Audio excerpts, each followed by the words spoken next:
वैश्य आर्य कन्या महाविद्यालय में बड़ी धूमधाम से मनाया 78वां स्वतंत्रता दिवस समारोह। बहादुरगढ़ से पत्रकार प्रवीण चोपड़ा की रिपोर्ट। वैश्य आर्य कन्या महाविद्यालय बहादुरगढ़ में 15 अगस्त 2024 को स्वतंत्रता के 78वें राष्ट्रीय पर्व को बड़ी धूमधाम के साथ मनाया गया तथा साथ ही यह मंगल कामना की गई वर्ष 2047 तक भारत का एक विकसित राष्ट्र बनने का सपना दृढ़ संकल्प के साथ पूरा हो। कार्यक्रम में मुख्य अतिथि के रूप में पधारे श्री पवन जैन, प्रेसिडेंट अग्रवाल मैत्री सभा, सेक्रेटरी बीसीसीआई बहादुरगढ़ और उपप्रधान वैश्य आर्य शिक्षण महिला महाविद्यालय बहादुरगढ़ ने देश की एकता व अखंडता के प्रतीक तिरंगे झंडे को फहराकर सभी को स्वतंत्रता दिवस की शुभकामनाएं दी। उन्होंने कहा कि बहुत बलिदानों के बाद मिली इस आजादी को हमें सहेज कर रखना है। समाज का हर वर्ग राष्ट्र को मजबूत करने में अपना सहयोग दे। युवा पीढ़ी अपने संस्कारों से जुड़कर देश की आजादी को बनाए रखने में अपना योगदान दे। युवा वर्ग स्वयं की आजादी व अपनी ऊर्जा को अच्छे उत्कृष्ट कार्यों में लगाएं। पर्यावरण संरक्षण के महत्व को ध्यान में रखते हुए मुख्य अतिथि महोदय द्वारा पौधारोपण किया गया तथा ज्यादा से ज्यादा पेड़ लगाने का संदेश दिया गया। बहादुरगढ़ शिक्षा सभा के प्रधान श्रीनिवास गुप्ता ने कहा कि स्वतंत्रता सेनानियों के असंख्य बलिदानों से भारत ने विश्व समुदाय में अपना स्वाभिमान और जगह हासिल की है। हम स्वतंत्रता दिवस मनाने के साथ साथ वास्तव में एक महान लोकतंत्र के नागरिक होने का उत्सव भी मनाते हैं। विविधता में एकता के साथ साथ हमारे कार्य क्षेत्र से जुड़ी हमारी पहचान हमें भारतीय बनाती है। समान अवसर व समान अधिकार की उपलब्धि हमारी संवैधानिक संप्रभुता का प्रतीक है। बहुत बलिदानों के बाद मिली इस आजादी को हमें बनाकर रखना है। श्रीनिवास जी ने महात्मा गांधी के नेतृत्व में शहादत देने वाले वीरों के नाम गिनाते हुए उन्हें नमन किया। अपने संबोधन में महाविद्यालय की प्राचार्य डॉक्टर राजवंती शर्मा ने कहा कि आज का दिन हर भारतीय के लिए सबसे अहम दिन है। स्वतंत्रता हर मनुष्य का प्राकृतिक अधिकार है। भारत ने 200 वर्ष के बड़े संघर्ष व प्रयास से स्वतंत्रता हासिल की है। आज वक्त आ गया है कि हम अपने देश के विकास का हिस्सा बनते हुए स्वतंत्रता सेनानियों और महापुरुषों के जीवन के बलिदान को व्यर्थ न जाने दें। आज के दिन संघर्षों के बाद मिली इस विधायी स्वायत्ता की हम गरिमा बनाए रखें।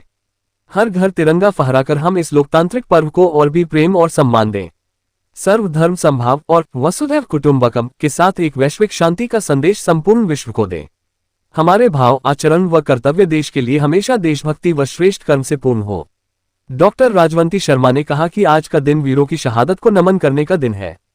हम अपनी सभ्यता संस्कृति को संभालकर विकास के नए आयाम की तरफ बढ़ें ताकि हमारे विकास की गूंज पूरे विश्व में सुनाई दे। उन्होंने कहा कि आज हम जिम्मेवार व जागरूक नागरिक बनकर समाज में आए चुनौतियों, भ्रष्टाचार, नारी सुरक्षा जैसे मुद्दों पर संवेदनशील व सतर्क होकर उनका मुकाबला करें। महाविद्यालय के उपप्रधान श्री प्रेमचंद बंसल ने कहा कि हमारा स्वतंत्रता दिवस हमें राष्ट्रीय राज्य में एक झंडे के नीचे खड़े होकर परस्पर शांति, भाईचारे व राष्ट्र प्रेम के साथ विभिन्नता में एकता का संदेश देता है। हम बेहतर देश बनाने का संकल्प लें तथा सामाजिक समानता, न्याय और समृद्धि के साथ भारत सरकार के लक्ष्य को पूरा करें। इस अवसर पर महाविद्यालय की छात्राओं द्वारा देशभक्ति के भाव से पूर्ण सांस्कृतिक कार्यक्रमों की प्रस्तुति की गई। कार्यक्रम में मंच संचालन अर्थशास्त्र विभागाध्यक्ष डॉक्टर शालू शर्मा द्वारा किया गया। छात्राओं का उत्साह वर्धन करते हुए बहादुरगढ़ शिक्षा सभा द्वारा 21,000 रु की राशि से छात्राओं को पुरस्कृत किया गया तथा मुख्य अतिथि द्वारा सांस्कृतिक कार्यक्रम की प्रस्तुति देने वाली छात्राओं को 51,000 रु की राशि दी गई। कार्यक्रम में भारतीय विकास परिषद के अध्यक्ष सुनील बंसल, कॉलेजियम सदस्य अशोक गोयल, चंचल गर्ग, बहादुरगढ़ वैश्य आर्य कन्या महाविद्यालय के प्रधान मनीष जिंदल, अजय गुप्ता, यशपाल गांधी, बहादुरगढ़ शिक्षा सभा के joint secretary Shri S K. Agarwal, M C. Joshi, Shivnarayan Gupta, Pawan, Shiv Kumar Gupta, Surendra Chugh, Madan लाल गर्ग, सुदेश गोयल, अमित गोयल, जितेंद्र गुप्ता, रामकरण तथा बहादुरगढ़ शिक्षा सभा के इत्यादि सभी सदस्यों की उपस्थिति रही। स्वतंत्रता दिवस के पावन अवसर पर वैस कॉलेज में पहुंचे हैं, क्या संदेश देना चाहेंगे देश को? मुझे आज यहाँ पहुंचकर बहुत ही अच्छा लगा और सबसे बड़ी बात कि बहादुरगढ़ शिक्षा सभा के जो 10वीं बार निर्विरोध चेयरमैन चुने गए हैं, मैं उनका बहुत आभार व्यक्त करता हूं कि मुझसे बड़े सीनियर आदमियों को छोड़कर मुझे यह झंडा फहराने का मौका दिया। मैं उनका दिल से आभार व्यक्त करता हूं। और मैं एक बात और कहना चाहता हूं, अगर हम सर्च करें तो मुझे लगता है कि Limca book of world record या Guinness book of world record में ये नाम जाना चाहिए, क्योंकि मुझे नहीं लगता कि निर्विरोध कोई 10वीं बार बना हो। आपने पर्यावरण के बारे में भी संदेश दिया कि किस तरह से हम जो खुली आज़ादी में सांस तो ले रहे हैं, लेकिन जहाँ सांस ले रहे हों वहाँ तो पेड़ है ही नहीं, कम होते जा रहे हैं। पर्यावरण की एक बड़ी ज्वलंत समस्या है। मैंने एक संदेश ये भी दिया है कि हम बर्थडे को, सालगिरह को पेड़ लगाने से जोड़ें, पौधे लगाने से जोड़ें, उसको सेलिब्रेशन का एक हिस्सा बनाएं ताकि पर्यावरण में जो टेम्परेचर 45-40 तक पहुंचा रहा है, ये सब पर्यावरण का दुष्परिणाम है कि ये घटता जा रहा है। तो अधिक से अधिक पेड़ लगाने चाहिए। जी जी, भारत विकास परिषद ने एक बड़ा प्रोजेक्ट लिया है और 111 पौधे करीब 10 फुट से ऊपर हमने यूपी से मंगवाए हैं और सभी चल रहे हैं। हम रेगुलर उनकी देखभाल कर रहे हैं। समाज इस तरह से विश्वास करता है तो हमें और आगे मेहनत से, अपने विवेक से, अपनी सूझबूझ से कार्य करने होंगे, ताकि जिन लोगों ने विश्वास जताया है उस पर हम खड़े उतर सकें। ये ऐसा निर्णय है समाज का 10वीं बार का, ये ऐतिहासिक निर्णय है और पूरे हरियाणा में कोई भी सोसाइटी ऐसी नहीं मिल सकती जो 10 बार लगातार वही बनी हो और निर्विरोध बनी हो। ये मेरा दावा है, ऐसी और दूसरी सोसाइटी नहीं हो सकती। एक भी भाग दूसरा नहीं है। तो इतना बड़ा विश्वास, बहुत बड़ा विश्वास है, तो हम अपनी जिम्मेदारी को निभाएंगे और हम पुण्य अपने समाज का और अपने साथियों का बहुत बहुत धन्यवाद करते हैं। और इस निर्णय पर पहुंचने पर, इस ऊंचाई पर पहुंचने में जो हमारी सारी टीम है उसका बड़ा योगदान है। हमारे यहाँ भाईचारे के मंत्र से कार्य होता है।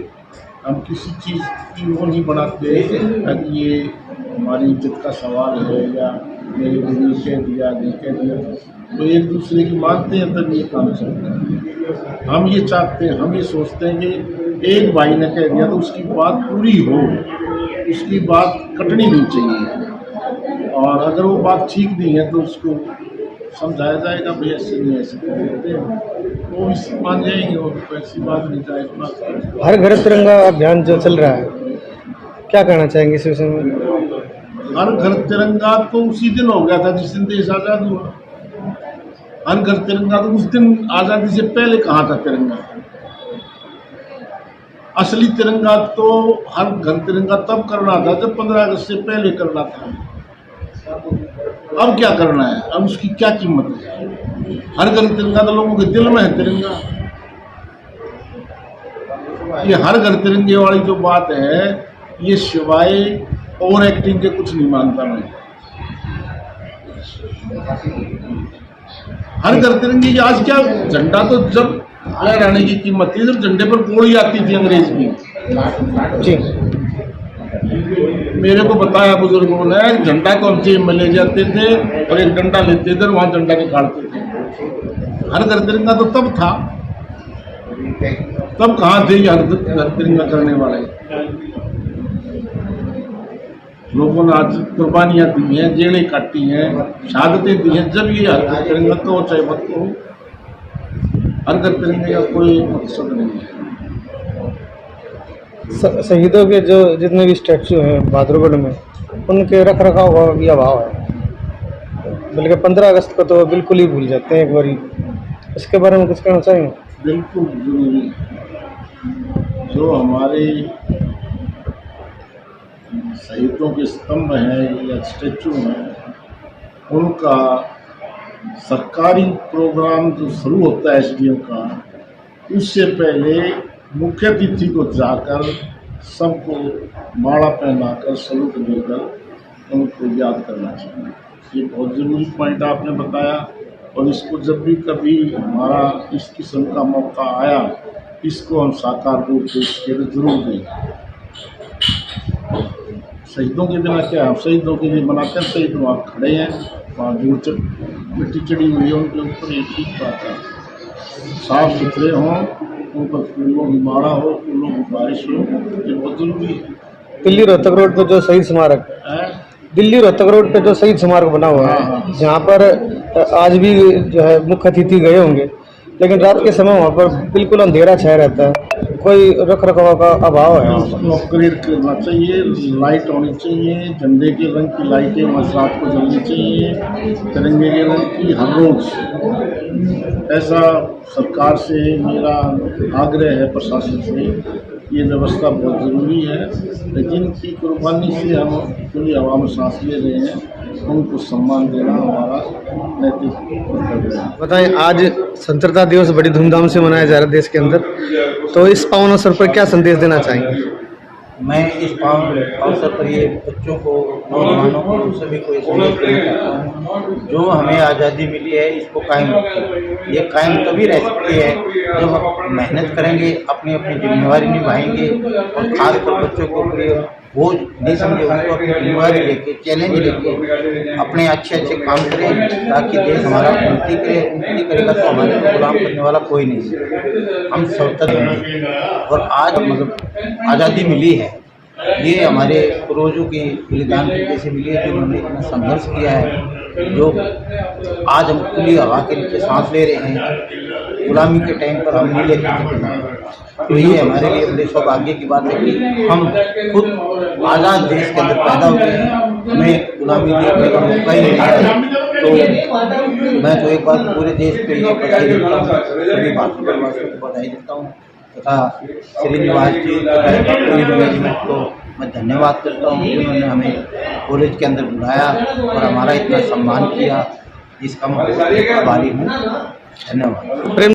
कि हमारा देश आज हमने ये पावन पर्व 78वां स्वतंत्रता दिवस मनाया, तो ये कोई हमें ऐसे ही नहीं मिला है।